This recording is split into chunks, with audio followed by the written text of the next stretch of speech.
سوال سنیں جی۔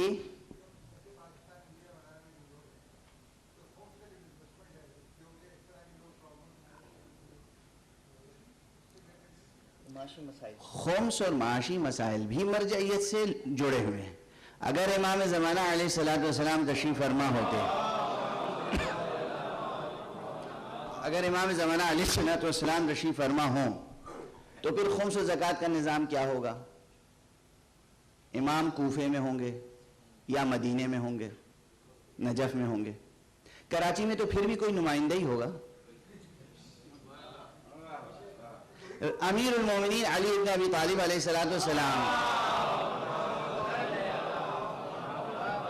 کی حکومت تھی آپ کی، امام تھے، معصوم تھے، حکومت تھی، خلیفہ تھے۔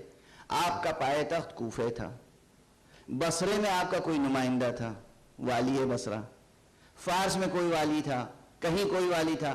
امیر المومنین کو بھی دھوکہ دے گئے ان کے والی، بیت المال لے کے چلے گئے، غصب کر لیا۔ امام معصوم کو دھوکہ دیا، آیت اللہ سیستانی، آیت اللہ خامنئی تو غیر معصوم ہیں۔ ایک شخص اگر کوئی فرض کیجئے میں ہوں وکیل یہاں پر، میں خیانت کر رہا ہوں تو اس کا یہ مطلب نہیں کہ انسٹیٹیوشن ہی بیکار ہے۔ امیر المومنین کے ہوتے ہوئے بیت المال غارت ہو گیا تو کیا علی کی ولایت باطل ہے؟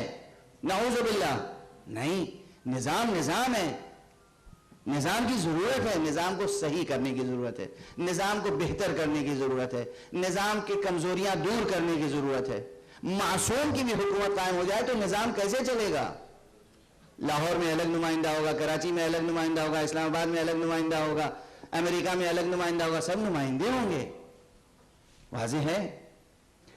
مالی مسائل بھی، خمس، زکوٰۃ، سب جڑا ہوا ہے مرجعیت سے، لیکن یہ نظام ضروری ہے، ناگزیر ہے۔ یہی نظام ولایت ہے جو عبادات سے لے کر معاملات تک، اخلاقیات سے لے کر سیاسیات تک، روحانیات سے لے کر اقتصادیات تک، تمام زندگی کے لیے جو اللہ سبحانہ و تعالیٰ نے نظام قرآن مجید میں پیش کیا ہے اور لسان پیغمبر پہ پیش کیا ہے اور ائمہ معصومین کے ذریعے سے پیش کیا ہے، وہ یہی نظام ولایت ہے، اور یہی نظام غیبت میں نظام اجتہاد و تقلید ہے۔ وآخر دعوانا ان الحمد للہ رب العالمین۔ پروردگار ہمیں ہمیشہ توحید سے